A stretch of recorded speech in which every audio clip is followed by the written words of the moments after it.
Great, you are now being recorded. Great. Yeah, so basically there's a bunch of questions. There's, I think, 3 scheme questions and then a few Python ones. Yeah, do you have preferences? Where do you want to start? Anywhere is good for me, I guess. Okay. Yeah, I think I need to brush up more on scheme because I don't. All right. I've had less, I guess, time to digest it. But Yeah, that makes sense. Okay, we'll start at the front then. Great idea. Yeah, so the first one is introducing let expressions. Have you seen them before? only I think in like a couple, I think like examples or code snippets here and there. I don't think I like got formally introduced to it, I guess. Okay, so I guess first, like, what do you think this would evaluate to, if you had to kind of guess, based on how it's written? I guess it's like some sort of like define statement almost. I'm guessing it's like some sort of binding. Okay. So you're right, this part is a binding. All right. So if you had to guess what's x being bound to? Um, one. Yeah, that's right. And then the right part is like what you evaluate. Okay. So what would this evaluate to then?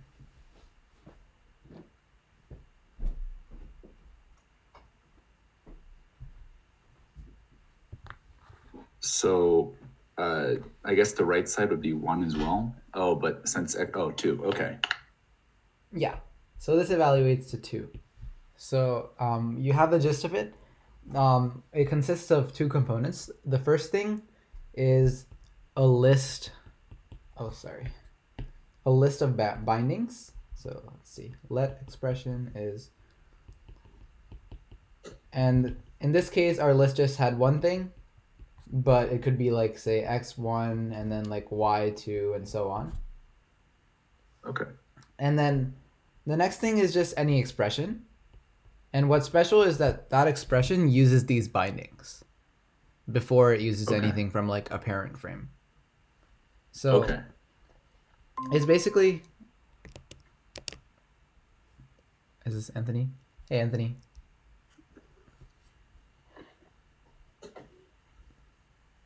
Hello?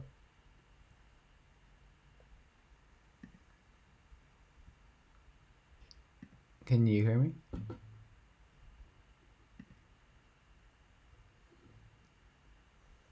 Okay, I will continue for now.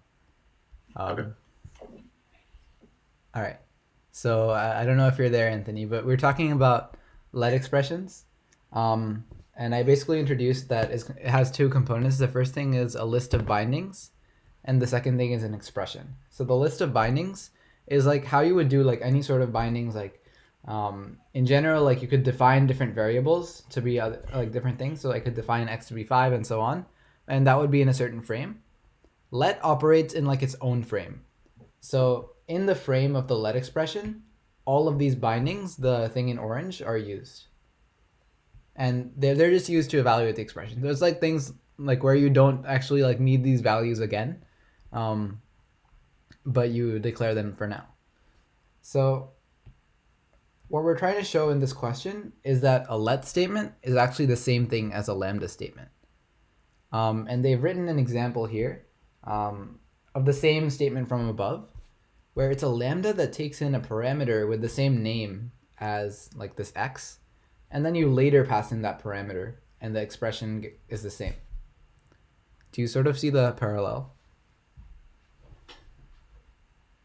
I think so. So this would basically create a function, and then pass in 1 to that function, and that's the same thing as like creating like some f1 Oh, and okay. then binding x to 1 and then evaluating like x plus 1, which is just 2. So Okay. that's why they're equivalent. Yeah, so the next one, like they're asking like about some lambda expression that actually doesn't work.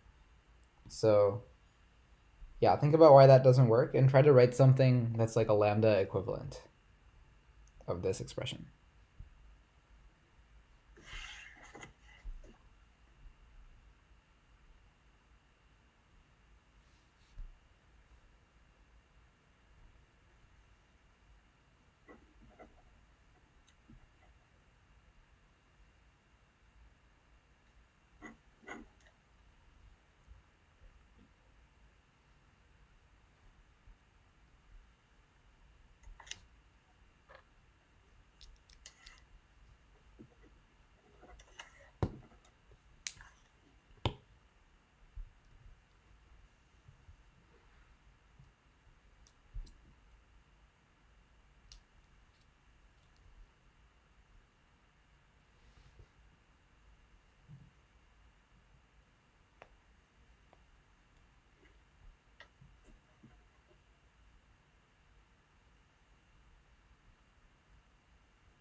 How is it going?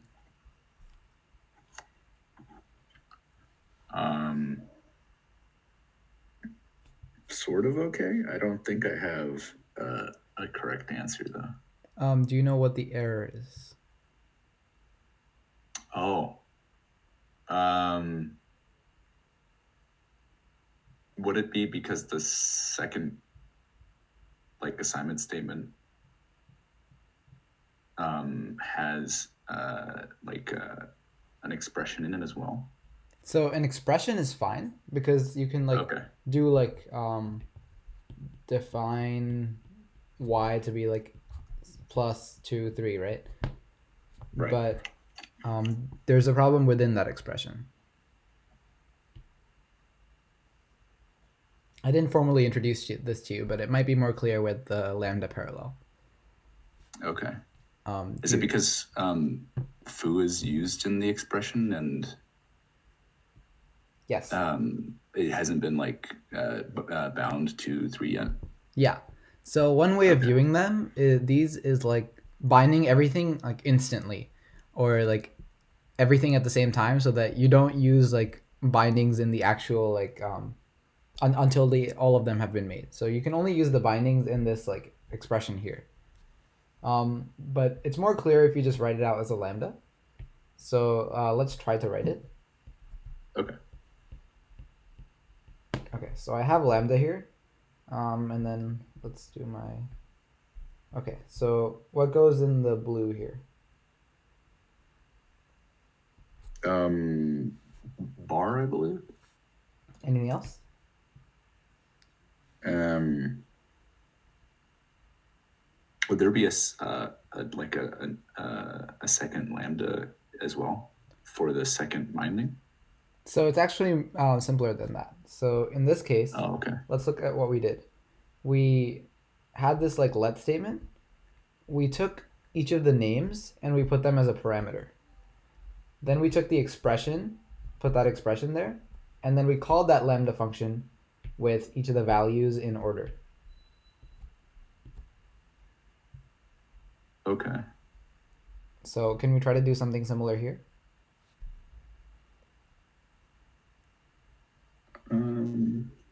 So would it be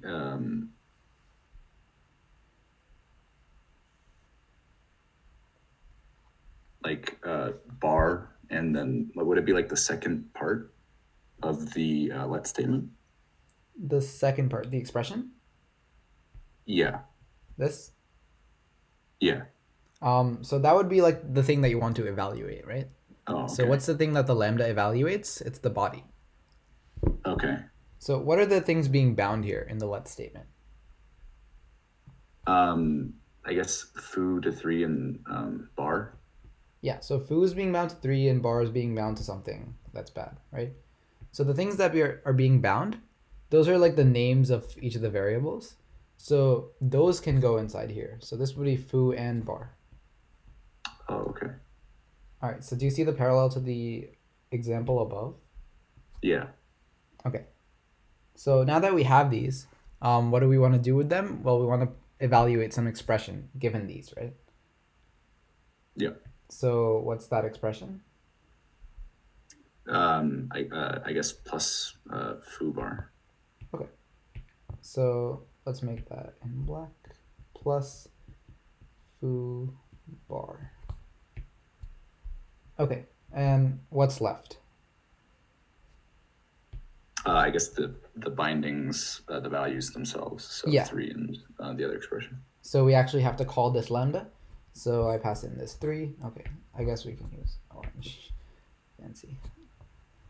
Okay, so these are the two things. So 3 and then plus foo 2. All right. Now is the problem more evident?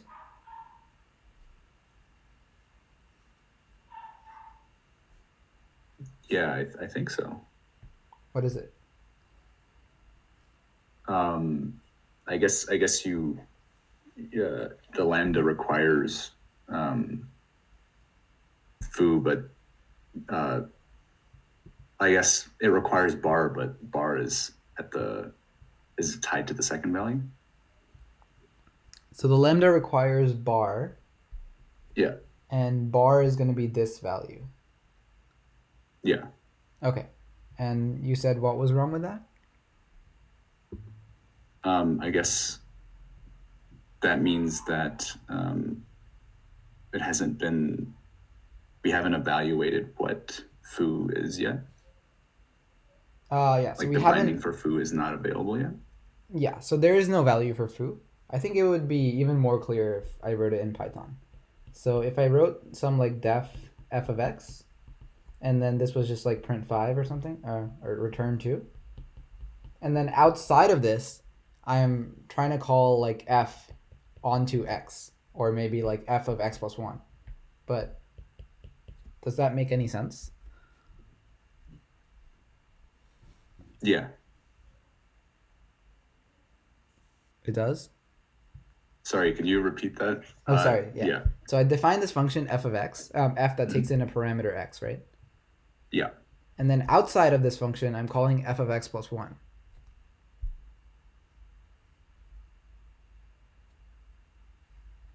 Okay. Can I do that? What's x here? X is a function, so I guess you can't. F is a function, right? Yeah. X is the parameter. Mhm. So when I have my global frame, I have like some function f bound to this like def f of x. But then this variable x here, that doesn't exist in my global frame, right? That'll just be something that's Oh, passed into yeah. this function. Okay. Okay. So like the same thing is here, happening here. We defined a lambda. It has these variables foo and bar, but they actually need to be passed in. So outside of this lambda, it doesn't really make sense to use this value foo, unless you already like define it. Okay. Like maybe if you defined a foo in the global frame, that's the one that would be used. So above this, I could do like define foo to be 3, Okay. and then it would work. All right. Okay. Any questions on that stuff? I guess in general, is there any advantage to using a let statement instead of just making a lambda function instead, if they're equivalent? It looks better, but no, there's no Oh, like okay.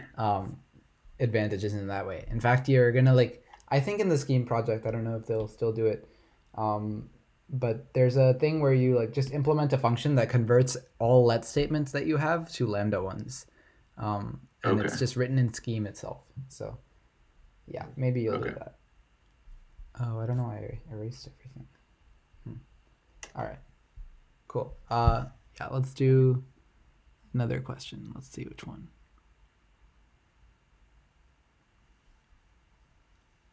Okay, yeah, let's do this one. Backwards sum. I will check if Anthony is here, maybe in the chat. Anthony, type in the chat if you're alive.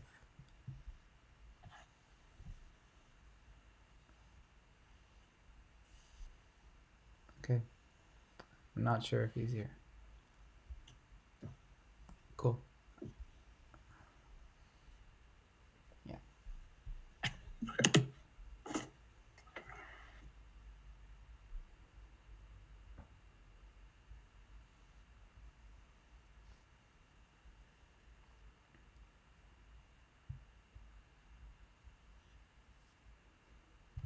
Are you familiar with the con statement? Cond? Yeah. I think so. It's like an if statement or like a conditional statement in Python, right? I don't know if we have them in Python, but it's like a better if statement where you have a bunch of Yeah. conditions and a bunch of, yeah. So I Okay. would recommend Like using that for, okay. so it's clean. Do you understand the question if you read it? Just a sec. Sorry, I'm still. Go for it.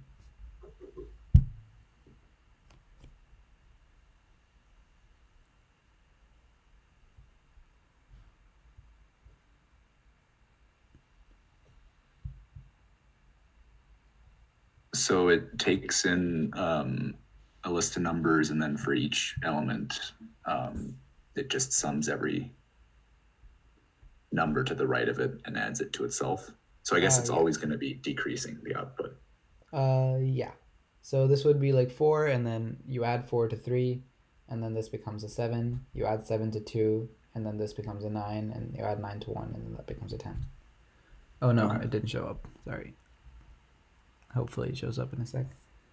But I hope you get the idea of the function then. Okay. It wouldn't always be decreasing because apparently there's negative numbers, yeah. but that's not really relevant Okay. to the problem. Okay.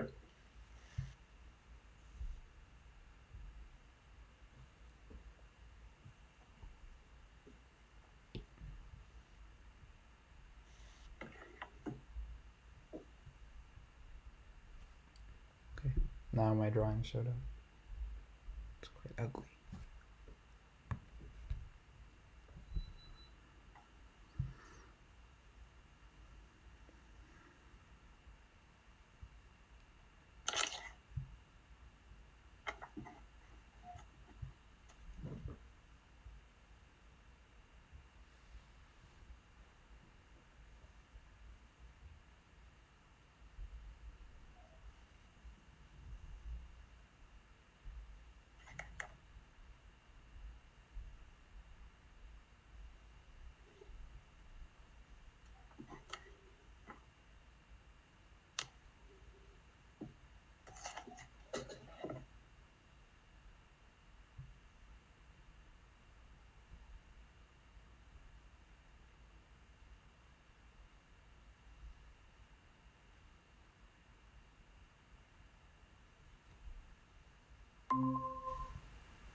Hello? Hello? Oh, hi. Hi. Yeah, I don't know where you were, but we are doing a scheme question. I couldn't hear you earlier. I don't know if you were talking. I think I got disconnected. Okay. I have really bad internet. So Oh, okay. That's fine. Yeah, basically the question is that you get like a scheme list, and then you want to make it such that every element of the list is a sum of all the elements to its right. So, like your rightmost element remains the same, but then your second to right becomes 3 plus 4, so that becomes 7. And then your third to right becomes 2 plus 3 plus 4, which is 7 plus 2, which is 9. I think you should read the problem description because that was not a good one.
All right. Do you guys have any base cases in mind?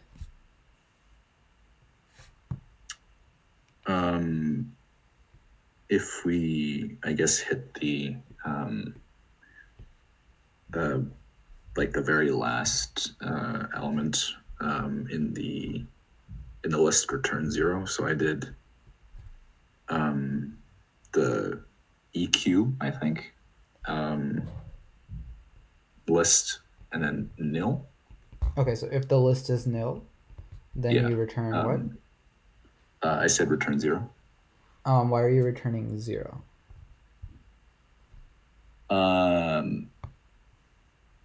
Well, I thought that because if we're summing everything and then we've reached the last element in the list, we can just, oh, I guess return just the last element in the list. Okay, so first, are we checking if there's one element remaining in the list or if there's an empty list? Oh, I thought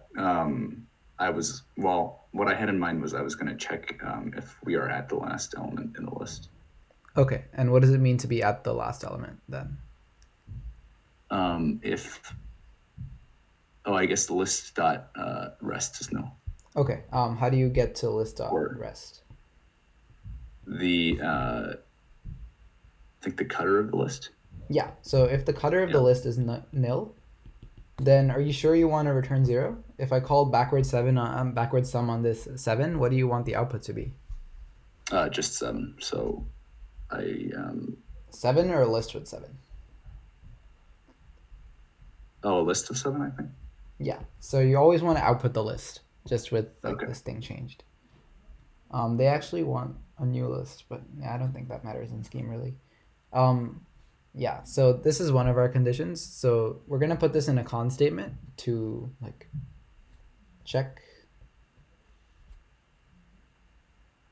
Okay, so does this syntax make sense? Yeah. Sorry. If this is equal, then I'm gonna need another parenthesis. What am I gonna return?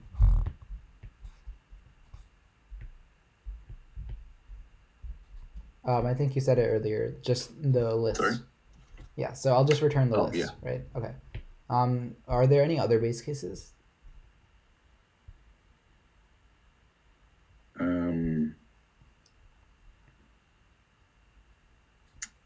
I admit I can't think of any more, but I wrote one in under the 7.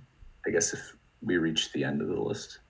Yeah, so in this case, like if you're catching early, you're only gonna like ever encounter that base case if you were past an empty list in the first place. But this is typically something that you like deal with. So in here we just wanted to return list, and then the other one we wanted was, as you said, if you reach the end of the list. So how do I figure out if I've reached the end of the list? Would that be if I guess if we check that is it the cons of the list is nil? So cons just is used to create a list. Oh. So like if I do cons 1, 2, that'll give me like a list of 1, 2.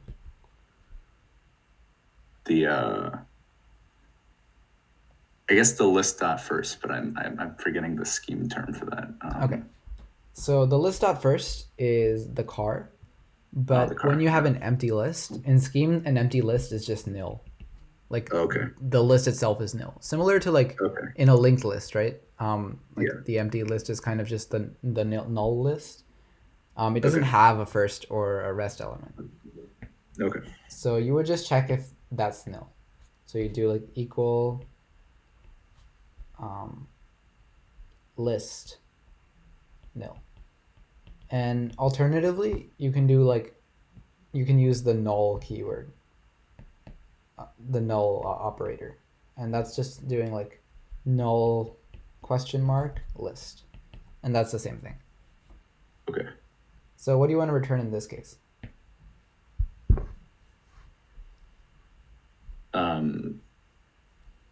I guess if we reach that, then it would be 0. Why do you say? Because there would be no term there. Yeah, so there would be no term there, but I think a more logical output for an empty list, satisfying the property that like each element that was originally there is just the sum of all the elements to its right, means that if there was no elements originally there, there should be no elements there in the future. Okay. Especially if you're using this for like some sort of recursion, which we're not, because if we catch it early, but like I think that is a more sensible output in that you don't change like the number of elements in the list. What do you think? Okay.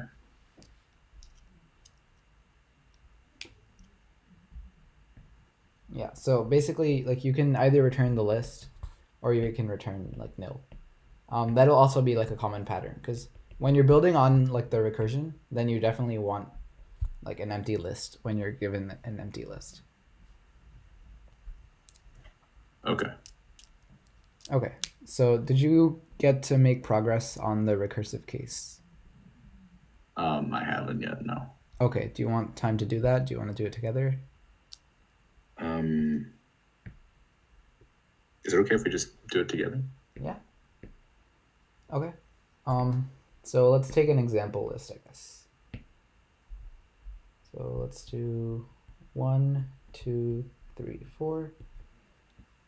Okay. So yeah, first I'll give it to you. Do you have ideas?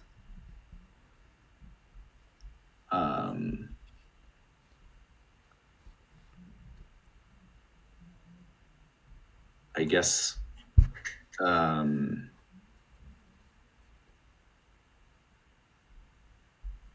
we I mean, I guess we call backwards sum on the rest of the list, but Okay. and we add the car of whatever element you're on to the call to backwards sum. Okay. I think that sounds like a good idea. So let's just go through it. So you wanted to call backwards sum on 2, 3, 4. This is what you have access to. What does that evaluate to? I think that's the cutter of list. Yeah. So what does the expression evaluate to, Emmett? Oh,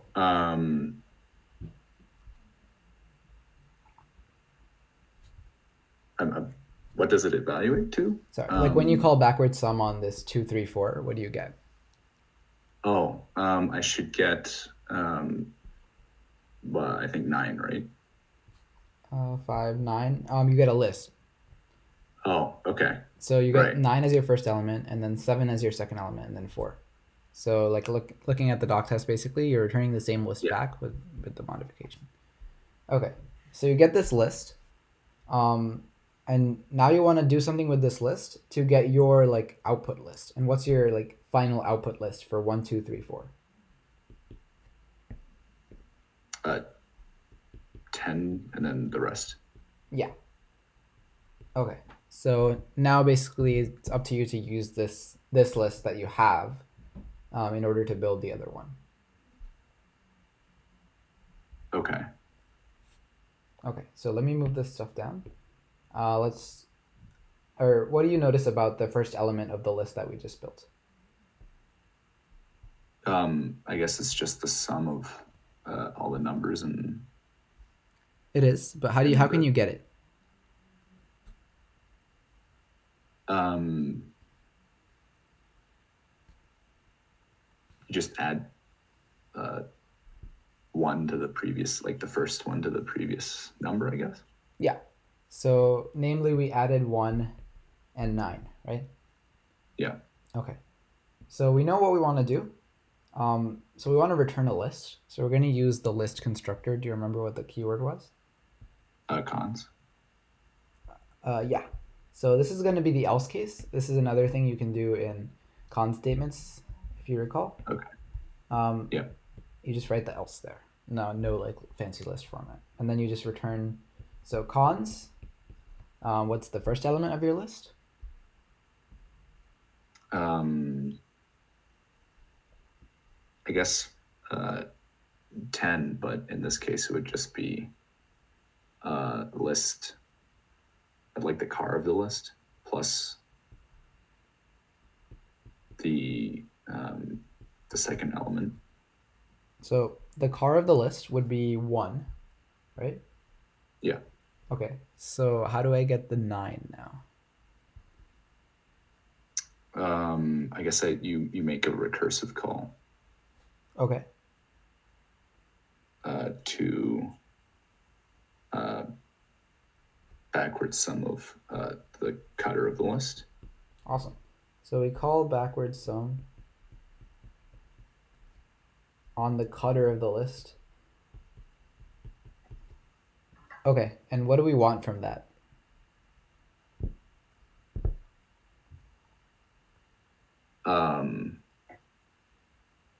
The first element of that. So that would be the car of that. Okay. So this whole thing that I did here. Okay, let me match my parentheses colors again. Is the sum of 1 and 9, right? Yeah. Okay, so this is our 10. Okay, so what goes in the rest of the list now? I guess just um, the rest of the input list. I'm guessing like cutter of list. Okay, so what's cutter of list? Would that be 2, 3, 4? Yeah, so is that what you want? Oh, I guess cutter of the backwards sum of the cutter list. Yeah. So this is just the 9, 7, and 4 that we wanted. So that is completely right. Yeah. Any questions on what we did just now? I think yeah. I think that's good. Cool. I'm gonna show you their solution real quick because like what they wanted, which I think is kind of useless, is to create a new list with each element. Like instead of like just sort of changing the original list, even though like that doesn't really make much sense in Scheme because you can't really change a list. You're always making a new list. Okay. But basically, like when the list was null, instead of returning list, they returned nil.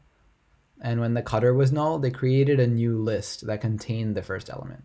So I think that's what they mean by creating a new list.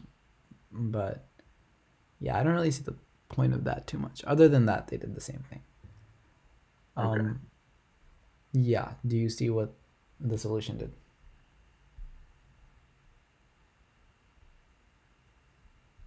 I think so.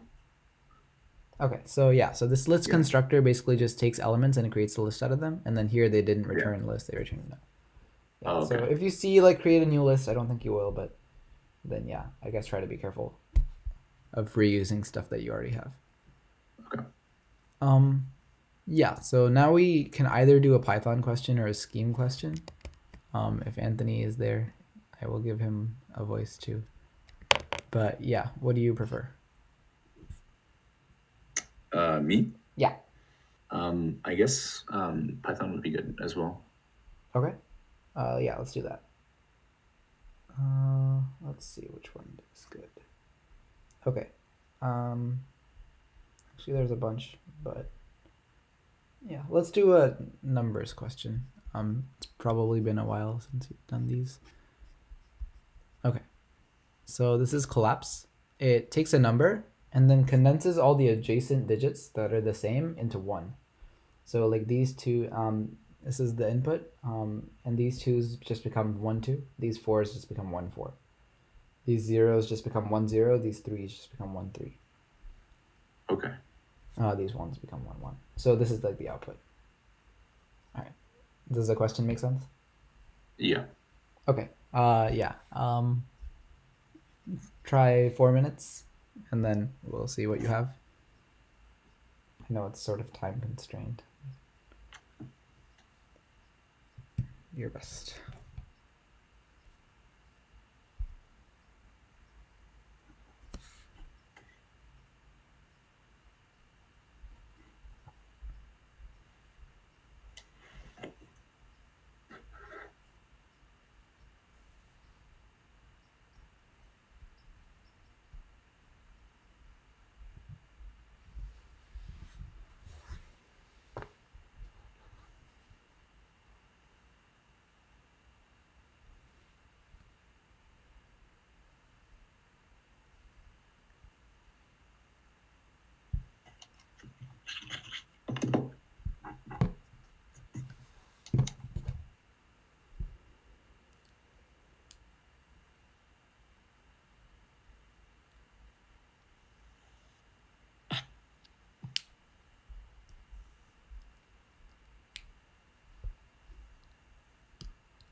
Okay, let's talk about it.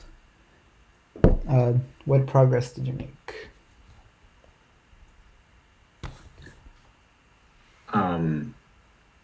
I think Anthony made a couple of statements and he put them in chat. Oh, cool. So he said if left They're mod wrong. 10. Wait, what did you say, Anthony? It's one of the. It's wrong. I know it's wrong. So. I don't know why you're saying it's wrong. Okay, we will write them anyway. I'll write it in the elif first. So if left mod 10 is equal to last, then you returned collapse of left. And then, okay. So let's see like what that means, maybe. Wait, you guys can't see my screen, sorry. Yeah, so let's do like a number, maybe like 1, 2, 3, 4, 4, right? The answer to this would just be 1, 2, 3, 4. So what Anthony did was he checked the last two elements, and they are the same. So you can just ignore the one on the right most, and then call collapse on the rest of it, because there could still be like different adjacent pairs here. But collapse of like 1, 2, 3, 4 would just be like 1, 2, 3, 4. So that seems correct to me. Howard, what do you think? Yeah. Okay.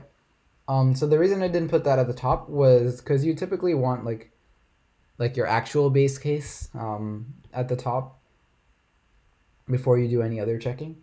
Can you guys think of a base case? If left is 0. Yeah, sure. If left is 0, then what do you want to do? I guess at that point, we can just return. Well, I said return n, but at that point, n is 0. So I guess we just return whatever we have.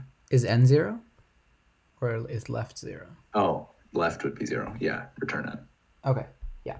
So you can return n. So what this just means is that if left is 0, then our number only has one digit.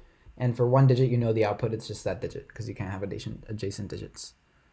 So the last one is what we do like if we don't find an adjacent pair in the last digit. So if I had like 1, 2, 3, 4, 1, 2, 3, 3, 4, 5, right?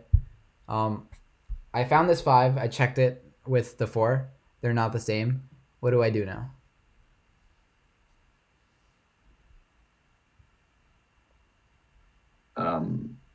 We have to keep the 5, but we need to make a recursive call on the next, I guess, with 5 taken off. Okay. So I'll call, let's say I make the recursive call on the 1, 2, 3, 3, 4. What do I get back? 1, 2, 3, 4. Okay. So 1, 2, 3, 4 is what I get back.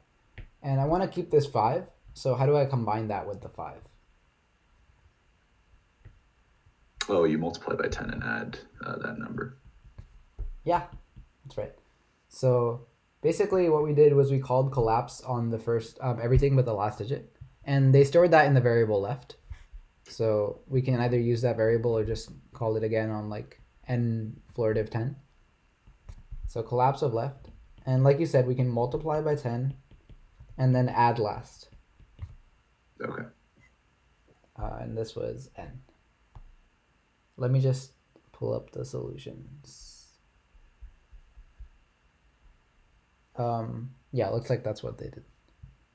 Okay. Okay. Yeah, there's more Python questions if you guys want to do them. Otherwise, you can go live your lives. Okay. Yeah. Do you want to do them? I probably have to go at the moment. All right, cool. Yeah, I might just record the other ones also because Juliet wanted to see them. So Okay. I will send them out then if you want to. All right. You have the worksheet also. Okay. All right. All right. Thanks so much. Cool. Yeah. I'll see you next week. Yeah. See ya. Bye.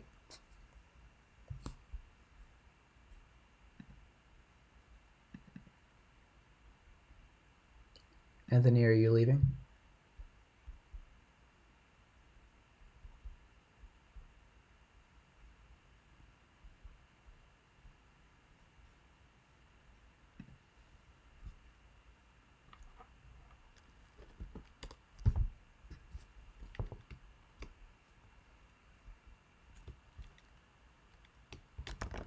Okay, cool.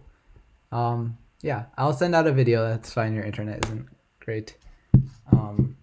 Yeah, I recommend trying to do the worksheet. It's pretty good. Cool. Yeah, see ya.